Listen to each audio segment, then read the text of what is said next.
Hey everyone, I am Noctis Corvus, but you can call me Noctis. It is good to be back for another week, where I have another speed paint today, kind of developing off from a previous set of ideas. I have talked a lot about having more ideas for a certain theme in particular that I have recently worked with here. The previous Threads video where I built around the concept of time, and I have been wanting to build off of these further. So naturally today we are continuing off another strand of these ideas that ended up scrapped in that video. And I say same ideas very loosely, as this is basically a different square one. But there will be more on that later. And this video is a bit of a long one too. So all it means is that I have time to waffle about the drawing all I want without having to necessarily stay on track. But the first bit that I want to cover is quite simply the ideas and early parts forming the idea itself. As I have kind of already touched on in the introduction, I made this building off of ideas that didn't make it into the threads drawing. That one being focused on the ideas around threads of fate in relation to time. This one was an entirely different route. I considered it for the theme and considered it as a whole new approach that I could have made. And, well, at this point I have made it, since it is now a video. Yet the ideas differ in most ways. My other video and that drawing were a route taken from very early stages that diverted off away from these. The two share a theme and starting point, but not much else beyond any of that. There was the drawing before, time as a passive thing amongst threads and ultimately not placed within the world, but instead working within a void. Then there's this one, where I sort of explore the darker connotations of the theme, but still in a fun and stylised sense. See, time is something that is always present and is always sort of slipping away. It's easier to ignore it on a daily basis, to try and not consider it too deeply, to simply go on with the day and make the most of it. Yet, sometimes it is interesting to sort of slow down and explore the less glamorous side of time, and to perhaps touch on the other half of it. So I'll give you a slight warning now in case you prefer to avoid discussions like these. I know that I myself can prefer to avoid this at times, but otherwise I almost fixate on the ideas around it, like recently for example. But this set of ideas were developed with the thought that time will see all, even beyond an end for something else. It doesn't wait or stop for anyone in any circumstance, and is always continuing to march on. There may be times in life that it will feel slow, and others where it races by. But it continues either way in these moments. At the end of the day, it is always there and always ticking. As ominous as that is to some people, and comforting in a sense to others. Yet, on the other side of that coin, everything itself is finite within time. There is an end point for everything at some point, whether that is one we know or only can predict. Time is made up of many ends, though the concept itself continues. And yes, the end may be far beyond our own, or something we may not think plausible, yet everything will have one. Even things less physical in a sense. An idea will eventually see its end, and each thought will pass in moments. This is actually why history is one of my main interests, you see. It keeps ideas and eras alive where their clocks have otherwise run out. It keeps the past present for a while longer to learn from and explore, despite having these times pass. Though all of that is to say that this piece began by looking at the more unforgiving side of time, and the parts of it that people tend to avoid and dismiss in conversation.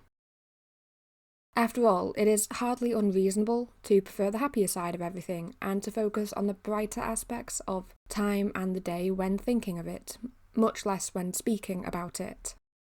But this did mean that a lot of the ideas wanted to focus on time in a colder and unforgiving sense. This is seen quite early in the influences too.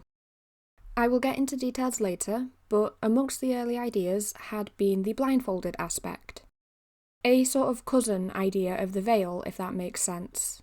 Yet this one was to entirely blind time, to convey an idea that they don't really make judgments and individual calls.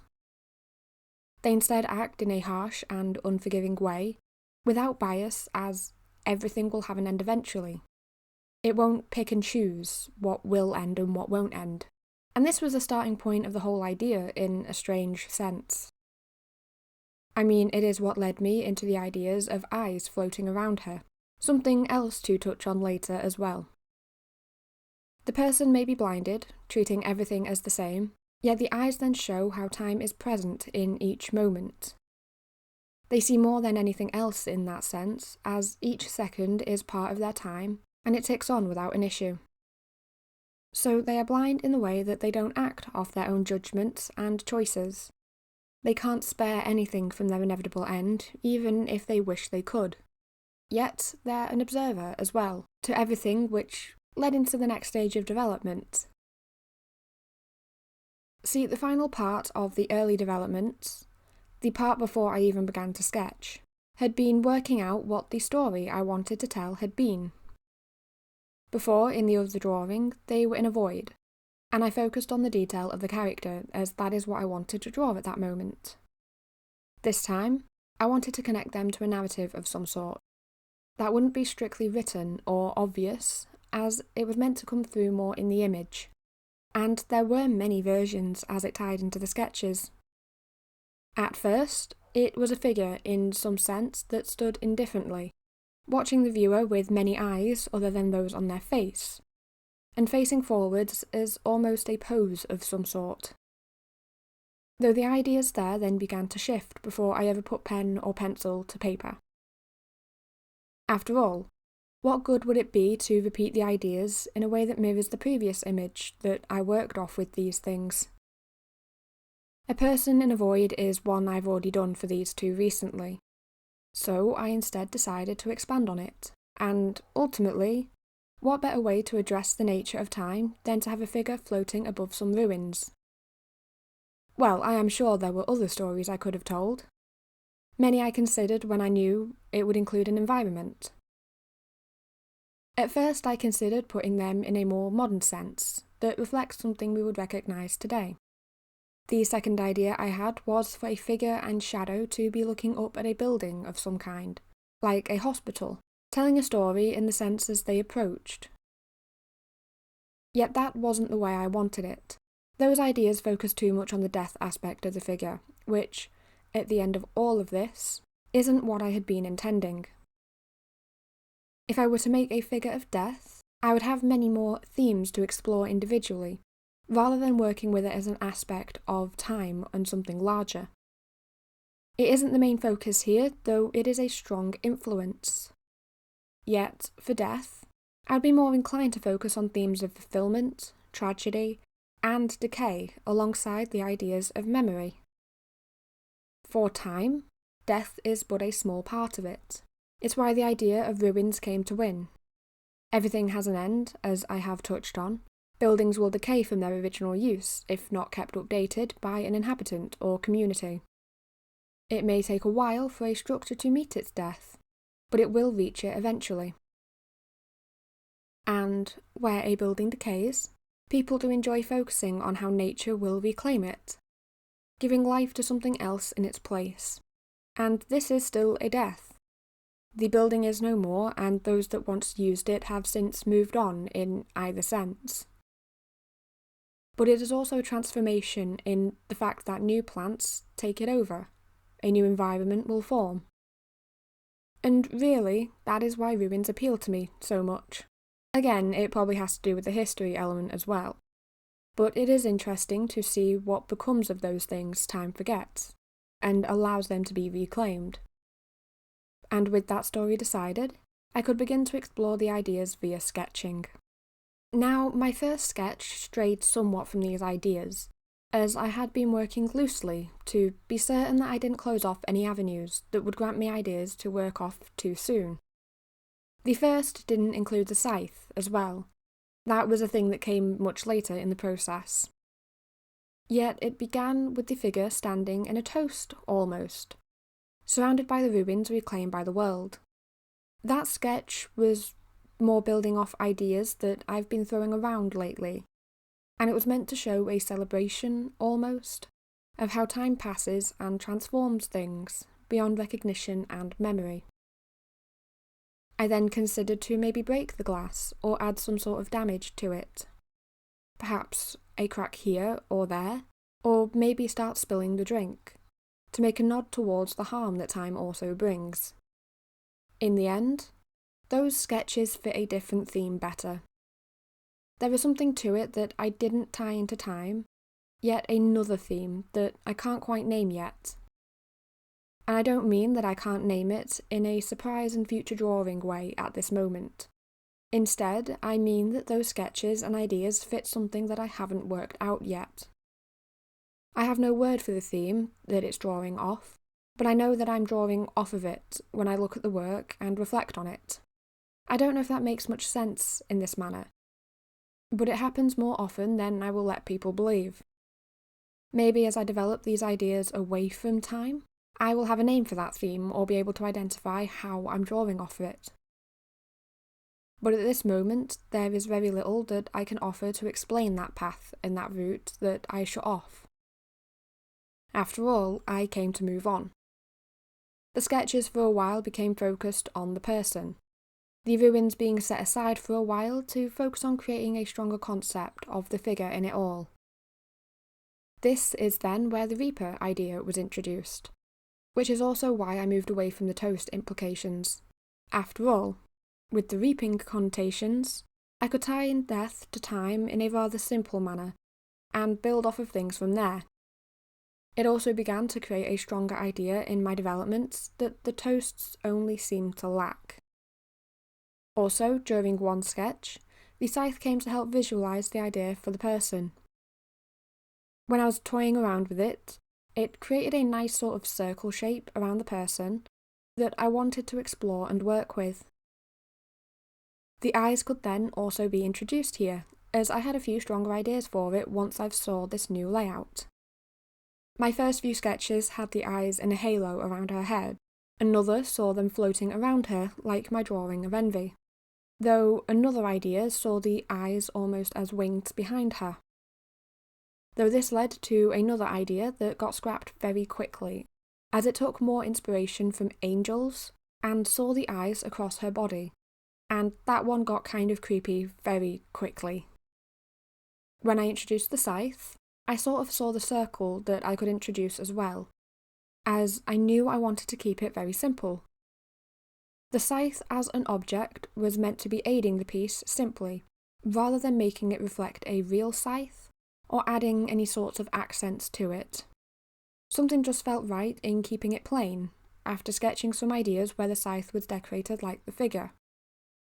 It instead made more sense to have the eyes complete the circle, and the scythe be quite simple. Something to support the character more than draw away from it. So I had that part of the figure, the circle, decided. Yet, with the sketching phase, I then had to work out how they would interact with this shape. I mean, I could have had her sat inside of it, floating inside of it, or stood within a mist with the circle remaining present. I also messed with the ideas of wings and explored a range of routes where things differed ever so slightly. And there were routes of each that I liked and did consider taking further. Ultimately though, you can see what won. The floating was chosen as it was more casual, if that makes sense. If the figure is sat, then it's more stationary, and the idea then is that time is remaining in this moment. Standing then gave me many options. I could get the right impression, her motion and attitude all in one, and sell the figure that I wanted to. Yet, the floating poses added to their presence.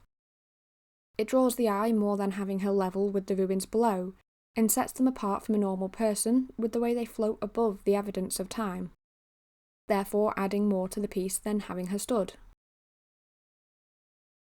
Though, ironically, I almost didn't do any of this. Originally, I took half of the circle and twisted the scythe so that it went over their head, and the eyes continued once more to sort of finish a half-circle form, and that was almost the drawing.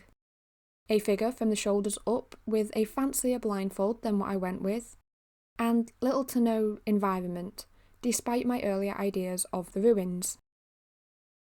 This earlier idea, however, became an option for a sticker design if that is something people would be interested in. It made more sense for me to keep it as that, to set it aside in a file elsewhere on my laptop that I can work out and develop further if I go ahead with it, if that is something that people would be interested in. Though for a full illustration, it was dull. It was just boring and I wouldn't have enjoyed working on it, much less making a video of it. This is what led me to the full circle idea, that then grew into a floating figure above the ruins that I previously had an idea for. And really, this came to be the perfect idea that I wanted to explore this week. I even experimented further with the environment in this phase, to be sure that I didn't want to opt for something else before moving on. In one, she floated over an active village that was bustling with people and life. Another was the hospital that I mentioned earlier, and one was her stood outside a regular home. Though all of these made it seem closer to death as a figure. And yes, her outcome now could be read as death very easily. The scythe is an element of the drawing tied very heavily to imagery of the Grim Reaper, and yet, that was a choice I knowingly made. I decided to do it either way. The ruins then fit it best, tying it into how time moves on. I could make them this figure above it all, looking down but the eyes around her only seeing forward. The image was then framed as a forest, a favourite of mine if you haven't seen it already, but almost making it seem as if the viewer is stumbling across this figure by chance through the mist. They float above, untouched, but almost mourning the changes of the space, as there are little details that implicate something happened here once in the past. This figure, however, won't undo it, or wouldn't have chosen to prevent it. They are frowning when you look closely. They may be saddened by the events that unfolded. But time is still a figure that will likely not forgive or intervene. To change something and how it plays out isn't time's job, and neither is avoiding such matters. And that is in a sense where they become unforgiving. And I did have other sketches too that may have shown them more differently. In one version just before this, she is floating the same, yet looks up to the sky, smiling almost. That would have made them seem happy or at ease in such environments, which is reflecting time as well as what I settled on. In another idea, they had no emotion at the scene, and it too fit the figure well. It again was part of the joy of developing such characters in this scene, as their emotions alone changed the entire tone of the piece. Time could be joyous at the changes and deaths their existence brings, or they could be weathered by it and emotionless, and it still fit them. I instead went with the subtle frown. They could look down as if they could see it, yet they are still blindfolded. And all of the visible eyes only look forward instead. And the mist? Well, it is said that meeting a being in the forest on a misty night is hardly a smart idea. Too many cautions can be told about how best to avoid it. Yet all that meant is that I had my sketch. There was something to work off, and I could begin recording since I had the final version. So, however long we are into the video, we are finally caught up in development with it all. Though, naturally, before we get into the fun details, I first want to address the colour palette, as I tend to do in each video. At this point, me and colour could become predictable, yet it is a fun point to just stop by and touch on here. See, before I moved on to the colours and flat stages, I'd added a stage to the final sketch to block in colours to sort of set things out and see a more finished sketch before I moved on. It was also more to help myself predict how it would look visually, as I will admit that I was getting lost with the sketch, more compared to normal. However, I used quite dark and unnatural colours at this point, just to sort of play around and see what it could be. The ruins were grey, and that was as far as natural was. The trees were a deep blue and purple, and everything else had a more unusual feel to it once I'd finished that stage. And yes, I did think that that worked. However, when I was plotting a proper palette, the ones from the sketch only ever meant to be temporary, I wanted to see what story a colour change may tell. I mean, keeping it unnatural added a sense of unease to it in the sketch, especially when I added the mist, and considered that in the later parts too. It would feel unnatural, and there would be something to it in the world, as it would almost be twisting in their presence. My other option was a more natural palette, where time is the only thing out of the ordinary. Yes, I still would have made it night and darker in that sense, but the colours would make more sense with what we predict. In the end, I settled for a kind of between these two. I made the colours more typical and expected, but I kept them darker than I otherwise would push a base tone, that I decided I would then evaluate when it came to shading it all later. This, to me at least, ended up being the right call in the end. It's more the fact that I've done unnatural forests a lot lately, and don't worry, I do plan to do a non-forest drawing after all of this, but there was one that I did want to keep darker, and there are a few reasons for this.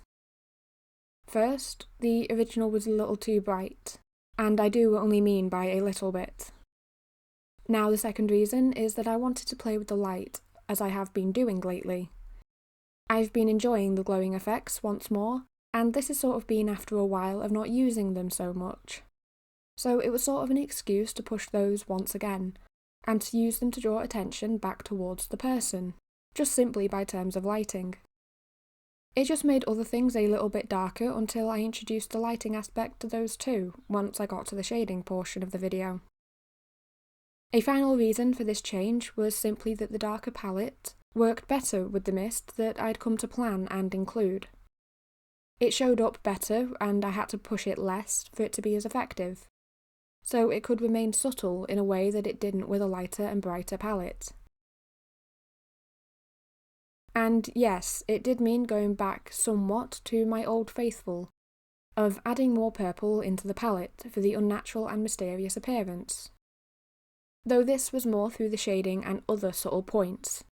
But I think I only return to this time and time again, as I know that it works well, and even when painting, I have a bias towards the colour as it is my personal favourite, and I often prefer how it ends up looking. Plus there's many options for colours that works well with it as well. Usually I would pair it with a yellow, a lovely complementary palette that I will endlessly return to, as it never quite comes to fail me. Though another strong option is blue for the pairing, as it is similar in tone and gives me a variety of range to experiment with. I can pair it with a dark blue, a light blue, or any shade of blue. Beyond that, I would tend to default to a black or red option, which I haven't really used much here. The only difference in each is what shade and tone of purple I would use. For a black palette, I would either contrast it with a lilac, or a more richer and deeper purple, either for contrast or complementary. For the colour red, I would pair it more with a warmer purple, where there's more red undertones present. Those being the types of purples, for example, where they could be a dark pink or border a pink purple, as it is mainly red before blue. This palette is mainly present in the person, for the red and purple too. This is sort of the main point for the palette that I'm now discussing as well, since the forest ended up with only a subtle hint of the influence to tie them all together. And on the person, I do tie in other subtle sections of other options, such as the belt. I made the belt a brighter lilac to it as a point of difference, and to draw the attention to it. Then I accented it on the yellow for the ties, just to complement those elements. It is subtle as well, but the lilac stands out by this, though it also fits in well with the purple tones in the red around it and the cloak. Which means I was happy to continue with it as a point of a subtle difference. Something meant to stand out, if you will, and the yellow in it is a bit harder to see from far away. But again, when you look closer, it's a nice point of compliment. Beyond all of this, the colours were straightforward, and I know the irony to that, having spent as long as I have on this topic, only to then turn around and call it simple. Yet it really was a choice I just kind of made as I went, and it just so happened to come together. So it was simple in that sense, as I have done it this way multiple times. Though let's move on a moment. The shading was a typical process, something direct if not time-consuming, as it took me longer than usual with very little beyond normal. So I won't really be going into much detail with the shading at this moment. Maybe if there is time at the end of the video, I will touch on it and briefly discuss parts of it. But otherwise, I just don't think that there is much need to say at this moment in the video anything about it, as it was just a straightforward normal process. Instead, I would prefer to focus on the fun details of the drawings and the sections that actually matter to the theme and piece overall. Mainly as I added them because they were fun, so they're going to be fun to talk about. And after all, I did give myself a challenge to detail the person like I normally would, and as they float, despite the fact that they are further away than normal. So there is plenty that I can happily discuss in this portion, and discuss about the piece. Though we will begin to discuss a stage kind of between the sketch and the flat colours, or between the flat colours and the shading more accurately, as the first aspect here. The eyes of the piece were a major part of the image, as I have sort of touched on. Yet it wasn't really plain sailing, as one would say with it.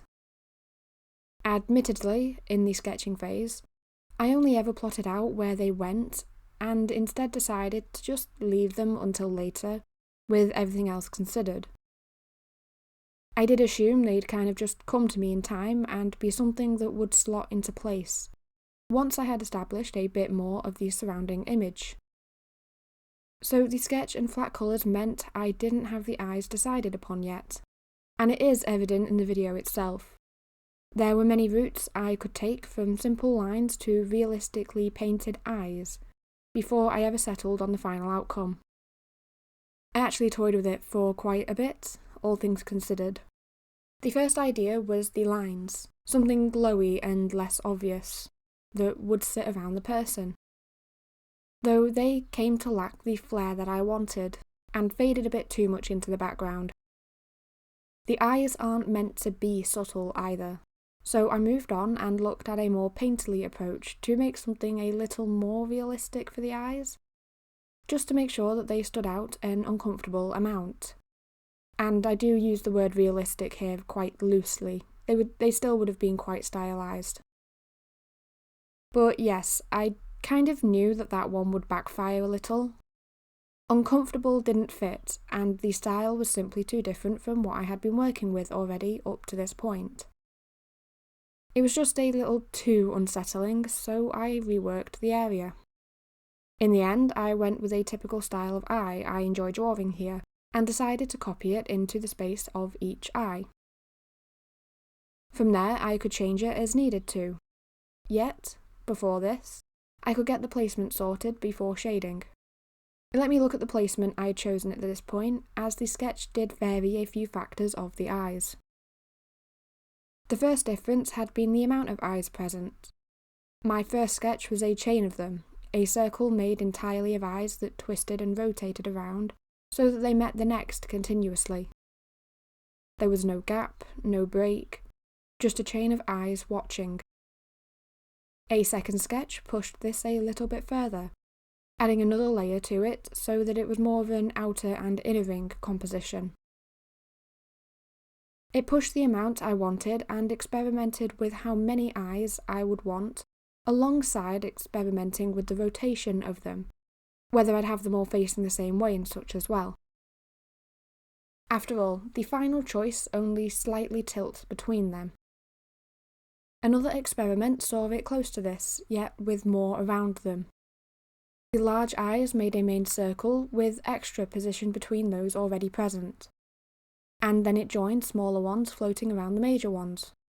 Really, I don't know why I did this many experiments with so many eyes. I kept getting unsettled with so many, and it was too distracting consistently. It repeatedly drew too much off from everything else, and things just conflicted with the environment when I did this. So I ended up reducing the amount to this, as you see. Yet it made me think a little. Their time, and time means clocks and such. It made me consider further their placement in the circle, as another draft saw them randomly floating with differing gaps between them, as the scythe sort of helped this option. In the end, I positioned them like this to better reflect the face of a clock. And it is a subtle tie that is quite easy to miss, which is kind of how I prefer this detail. It makes it fun when looking closer at it, and it has been something for me to mess and tamper with over time whilst working on it, to sort of end up with this connection made. But that does sort of summarise how I wanted this piece to be in that sense. Connected to time once looking at the piece, that makes it up with everything eventually nodding back towards time in some format. But that ties into the next fun little detail that I added as I went. See, I had everything finished, and realised I forgot to even sketch part of the drawing that I had been considering for the longer parts since developing the ideas.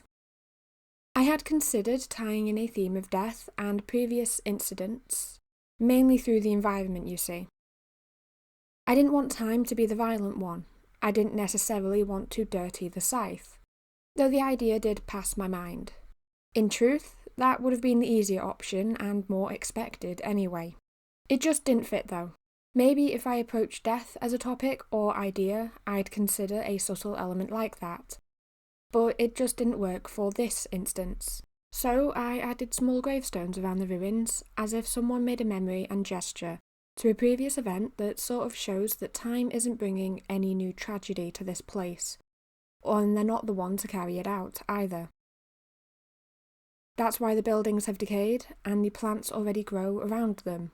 The signs are ones left by people, not by the person in the image. It is subtle and it is small, but I enjoyed adding them, and they didn't take me long to work on and develop in the sketch, as they sort of just slotted themselves into place quite nicely to complete this impression. Plus, I actually had fun adding in the little details to it, like the text on the stones. On the second, I then smudged and blurred it almost to look as if the stone in the text has faded, as it's been left there or been unkept. And at this part of the video, do excuse us moving quickly between the points. I've covered all of the larger bits, so these are my final points here before we wrap up and call it a week. These details are fun bits, and they are important, yes, but there is really just less to say about it overall, and most are connected to points that I've already made earlier. After all, I have had more to say in the early phases this week than the actual drawing, as the processes themselves have been quite direct, and a lot of the small details have come up in the topics of developments. Anyway, with the stones established, it actually ties into some other details present in the piece. Mainly the fact that I chose to pull her hood up after multiple stages of the sketches, saw all sorts of hairstyles otherwise, and I do mean all kinds here. Some were tied up, others were loose and down at all kinds of lengths. I think I tried just about every option before deciding to pull the hood up, despite the fact that the hood was part of the first sketch of the outfit in the very early phase. At that point though, it had simply been left down and gathered around her neck. These two details do sort of connect to the scythe as well. I mean, they're really all nods that I've made towards the aspect of death alongside time in this piece. The stones tied it into the environment, something subtle as they blend in with everything else. And then the hood is part of the person to pair with the scythe. And I mean, the hood worked best for all of this as well. As I have already briefly mentioned, I did go through every other option for hair into the development phases. One saw her with longer hair that tangled around the figure and another version saw that be more curly than straight. Another was the bob from last week, one was a pixie cut. I went with all lengths and all different styles in these as well. The option that I almost went with had been a half up, half down style. That was fun to draw, admittedly, but it didn't quite suit the figure or theme of this piece, so it's set aside for another time. This all meant that the darker hood felt that it fit for a multitude of reasons. Another of these reasons had been that it also helped obscure the face somewhat further. I could add a glimpse of the hair below the hood, and I do, but the hood itself draws attention and, alongside the blindfold, makes the face that little bit harder to see. Though, visually, it also makes it less important compared to the details around it, so that you look at the person and the details before the face. Though moving quickly and moving slightly away from the hood, it did pair well with the scythe. Any hairstyle was just too much, yes. It drew too much attention with the way that it would move in the image. Yet with the hood and the scythe, it made a nice pair visually to kind of affirm the Reaper connotations present in this piece that I have discussed earlier. It again was a choice I knowingly decided on despite the fact that it would risk making them look more like death. Yet that tie was the main reason that I wanted to draw this, and look at that theme. So I didn't mind if it could be confused for it. Besides, these ties lent themselves well into the environment. I again won't repeat much on this, as I have covered the environment previously in great lengths. However, with the other little nods that I've been discussing here, it just made the environment fit everything more than the other options I had considered. The story in this one was subtle, as I wanted it to be, as well as being open to interpretation. Again, compared to the others that I had considered, they would have been far more obvious and far more in your face. So this one just felt right. Though finally here, as we're drawing near to the end, I want to touch on the belt details. See, I considered other outfits for them, and this appearance had been a close contender for the Threads image previously. So it made sense that I ended up going for this one, and going for another dress appearance that I previously liked as well. Yet, for the belt, I wanted to focus in on time for this character, and to keep this area as the nod towards that part of the theme, especially as I'd explored others elsewhere. So I made this overlay for the skirt, which were the half-circle sections that also added interest to the area. Though I also made these analogue clocks, or half of them at least. The details there are subtle and small. A lot of them are missing that I originally considered as well. Yet those are only missing as I otherwise lacked the space to add them or the scale to add them. It looked strange having it all present when the person was smaller than normal, so it was kind of distracting when the image was viewed normally and not zoomed in. The lines and marks just drew too much attention. Yet I added the lines of the clock to the lower half to still make that connection to the clocks. It was the part of the details that was small enough that they fit, and didn't distract or look too out of place once I had been working in that area as well. And it was just a fun little nod to add to the belt. This isn't the only nod to time in it all though. I also decided to add the pocket watch hanging from a chain of this kind of area. That was more as a nod to the previous drawing as well, since the previous one featured clocks and hourglasses, where I did discuss in that video why I didn't include a pocket watch. For this one, it was subtle and small, and the space was basically asking for me to include some sort of nod towards time, and that one was the best contender. Besides, it also fit alongside the other details I had added, like the ruins and the scythe. It may sound daft, yet it brought it all a little closer together in a strange and simple sense. And finally, just a few seconds here, I want to say how fun it was to shade the eye circle. The eyes in an image is something that I've had so much fun drawing time and time again, and they're the part that I always look forward to including as they're just so much fun to shade. So to get to shade a ring of them, it was great to get to do, and it didn't really take too long either at the end. It was also a fun excuse for me to include the different colours on the eyes, to sort of implicate that they are looking at different things or simply at many different eyes, rather than the same eye viewing the same thing. It was also an excuse for me to experiment with eye colours I want to use in the future. Now, that does wrap up this week's drawing at this point, so I want to take a few minutes to sort of discuss everything else around the video here. First of all, let me know if prints of the image are something you'd be interested in for it, as I will do it if others are interested. I've kind of touched on a sticker possibility too earlier in the video, so again, let me know if that is something you'd want to see, as I could develop it quite easily and offer it either on its own or alongside the print if there is that interest. Beyond all of that, thank you so much for watching. This week has been more hectic than normal, to a point that I'm actively working on this script and the audio recording the day that I'm normally finishing up the video and doing all the final bits of editing. So it's been a bit of a time, all things considered. So I hope you've enjoyed it either way. See, as I touched on, this video was meant to be much simpler and far more direct. It was also meant to be much shorter, and working on the script has fallen to the side of other things. However, if I'd sped up this video much more, it would have jumped around too much, flashed too much, and I would have had trouble following it, so I couldn't really push it much more. But we are here, and it is out, so thank you so much for watching this far, and I hope you've enjoyed it too. I hope you join me another time for a new drawing, and I will see you all then.